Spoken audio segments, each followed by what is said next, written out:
You found it. Your home for the best content on your favorite team, the Fighting Tigers of LSU. Do us a favor, subscribe to the channel, leave your comments below, and be sure to smash that like button.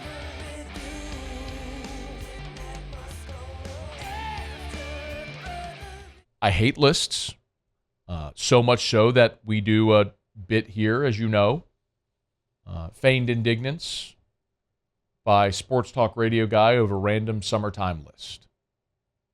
And now it's time for Feigned Indignance from Sports Talk Radio Guy over random summertime sports lists. Not doing it right now, but that's where we just pretend to be really angry about something that's completely arbitrary and doesn't matter at all. Like this list of college football's top 100 players for 2023. So ESPN, their whole staff, puts together this list of the top 100 football players for 2023. I don't care. I don't care about who they have won or who they have 86. How do you start to measure the difference between a quarterback at USC like Caleb Williams and an offensive lineman at LSU or whatever, okay? The list is what it is. I'm not going to pretend to care if someone's too high or too low, whatever. Naturally, I was interested to see how many LSU guys were in there and where, because I'm curious what that might tell us. For example, on this completely irrelevant list that matters for absolutely nothing, they have Harold Perkins Jr. number 4. Number 4 in the country. Like the one spot ahead of Drake May at North Carolina, incidentally. And the reason that's important, again, not that he's on the list or that he's 4th or whatever, but it speaks to the notoriety that Harold Perkins has already gained. Keep in mind, Harold Perkins, last year when LSU played Tennessee, it was only after that loss, that really embarrassing loss, that Perkins became a starter and a mainstay. Harold Perkins only started 8 games a year ago. 8! They played 14. The guy who ESPN is saying is the 4th best player in college football only started barely half the season a year ago. Harold Perkins. So the fact that he started only half the season and still accumulated the numbers that he did and has the notoriety that he does to be on that list 4th overall is a huge feather in his cap. So by comparison, Tyrann Mathieu had that, the great freshman season. Tyrann started 1 time as a freshman. Now, that 2010 secondary was pretty incredible. You had Patrick Peterson and Morris Claiborne and Eric Reed and Tyrann Mathieu and Ron Brooks and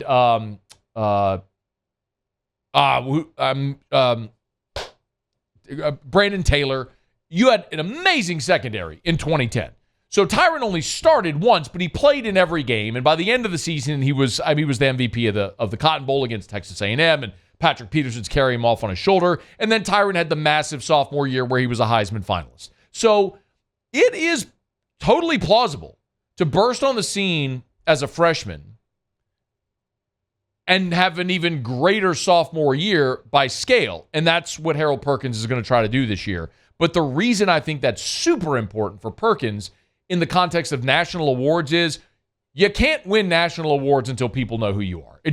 We've talked about it before, but you have to be established to then win a national award. Johnny Manziel winning the Heisman as a freshman, or was a redshirt freshman, but when he wasn't even going to be the starter until fall camp, that is the massive outlier. That is the overt exception. The rule is you got to be good, then you got to establish yourself, and then you can win an award. Perkins, it feels like, even though he only started 8 games a year ago, has already established himself to where he comes close to matching what he did a season ago. By default, he's going to be an All-American and win national awards. That's pretty cool.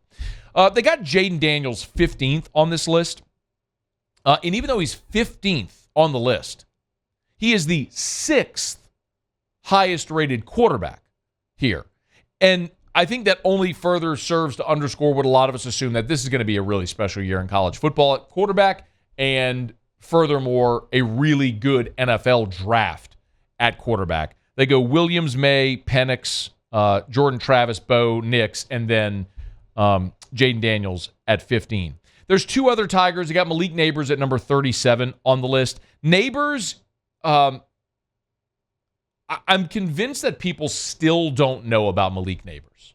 As silly as this is going to sound, because like they got him on this top 100 list at 37. He was preseason All-SEC, and you're seeing, but nationally, I don't know that there is as much prominence surrounding Malik Neighbors as there should be. Do you realize last year in the SEC, there were two players in the Southeastern Conference a year ago, two, that had 1,000 receiving yards? Jalen Hyatt, Malik Neighbors. That's it. That's the list. Jalen Hyatt, Malik Neighbors. That's it. That had 1,000 receiving yards in the SEC a year ago. Only one of them dudes is back, and he wears 8 in the purple and gold. Malik Neighbors, despite the fact that he is everybody's target, everyone that plays LSU is going to zero in on that guy. He still had 1,000 yards a season ago. Kayshawn out, Neighbors steps up to number 1. He's still the dude. We're talking a lot about here. We're talking a lot about, well, who's going to step up behind Malik? Kyron Lacey looks really good. Brian Thomas is healthy. Chris Hilton has taken a step this year. Aaron Anderson's a lot of fun. Shelton Sampson's a 5-star that they have a tremendous amount of expectation. He's working in the 2 deep right now. Like, there's a lot of guys, but we are still not fully appreciating 8 in the purple and gold. And if there's one, and then Mason Smith. Mason Smith was on this list at 79. I think it just goes to speak to the respect people have for Mason Smith, despite the fact that he's played like 9 career games. He's played like 9 career games and is still on a top 100 list because everyone knows he's that physically gifted. If we could just see him healthy for a full season, what it would be like. The one guy not here that I thought would be or maybe deserves to be is Will Campbell. That's pretty obvious. Will Campbell's first team All-SEC. And I think what this speaks to is so often like we exist in our own bubble. You know, we see it every day. We know it to be true, so we assume everybody sees it and knows it to be true, and this is not always the case. So, look, Will Campbell is a 5-star. He started as a freshman, which is incredible, and he is a brick wall at left tackle right now. I mean, he has been impressive to watch.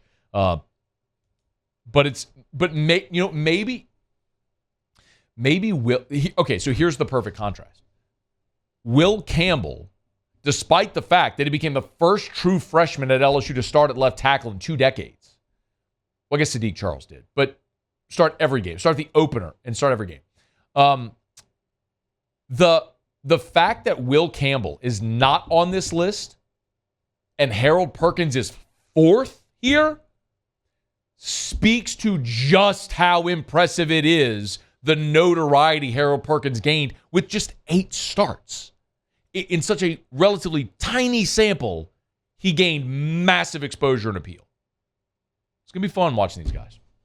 And there is our random summertime list. Again, I don't care about the list. It just gives you a good launching point to talk about the notoriety some of these guys have. If Malik Neighbors goes for another 1,000 yards this year, I mean, he would be in rarefied air on back-to-back 1,000-yard receiving seasons at LSU. Hey, thanks so much for watching. Please leave your comments. I love to interact. And be sure to hit the red subscribe button below.